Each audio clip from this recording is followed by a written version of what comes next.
So the question is, how does the concept of the state in international relations contribute to the understanding of political authority, sovereignty, and governance in the international arena? And what roles does the state play in shaping diplomatic relations, security dynamics, and global cooperation? So, the concept of the state is essential to understanding how international relations work. A state is a country with defined borders, government, and the authority to make decisions for itself. It plays a major role in shaping political authority, sovereignty, governance, diplomacy, and cooperation around the world. So let's break these ideas down more simply. Political authority and sovereignty. The idea of the state as we know it today started with the Peace of Westphalia in 1638.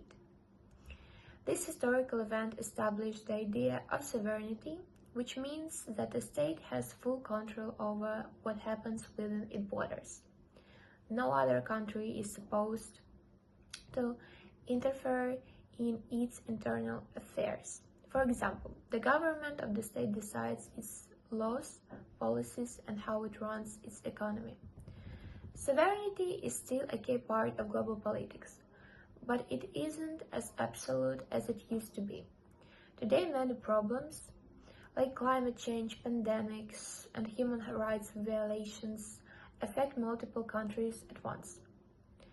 This forces states to work together and sometimes give up a little bit of their independence to solve global issues. For example, when a country signs a climate agreement, it agrees to follow international rules even if it affects its own policies.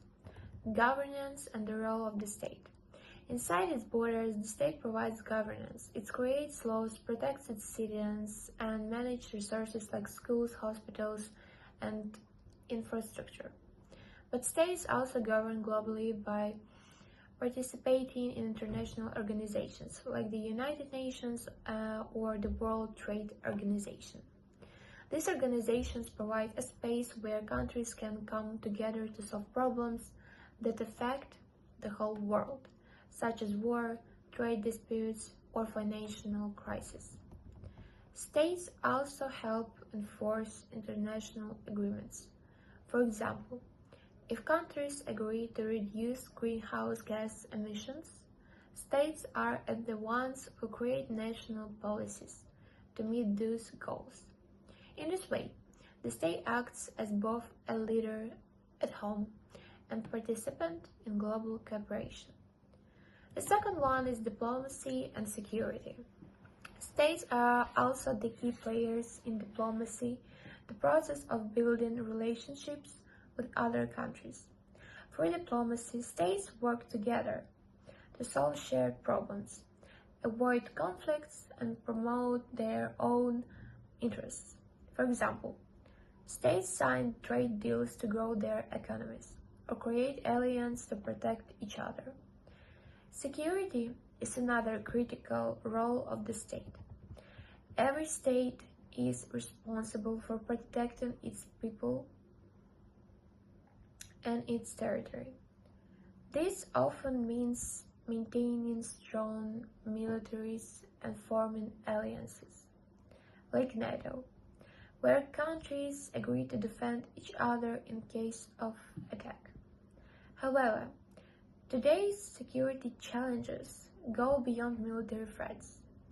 Issues like cyber attacks, terrorism, and pandemics require countries to cooperate and share information to stay safe. States also balance soft power and hard power in their relationships. Soft power includes things like cultural influence and diplomacy, while hard power involves military and economic strength. Both are used to protect a state's interests and maintain its influence in the world. The third one will be global cooperation. States are the main drives of global cooperation. They negotiate agreements, set international rules, and address global challenges. For example, country works together to fight climate change, for the Paris Agreement, or to reduce nuclear weapons, for treaties like non-proliferation treaty. But cooperation isn't always easy. Powerful states like the United States or China often have more influence in global decision making, while smaller or less wealthy countries may struggle to have their voices heard. To counter this, smaller states often form groups or alliances to make their needs known. For example, organizations like Asian or African Union allow smaller states to work together to gain more influence.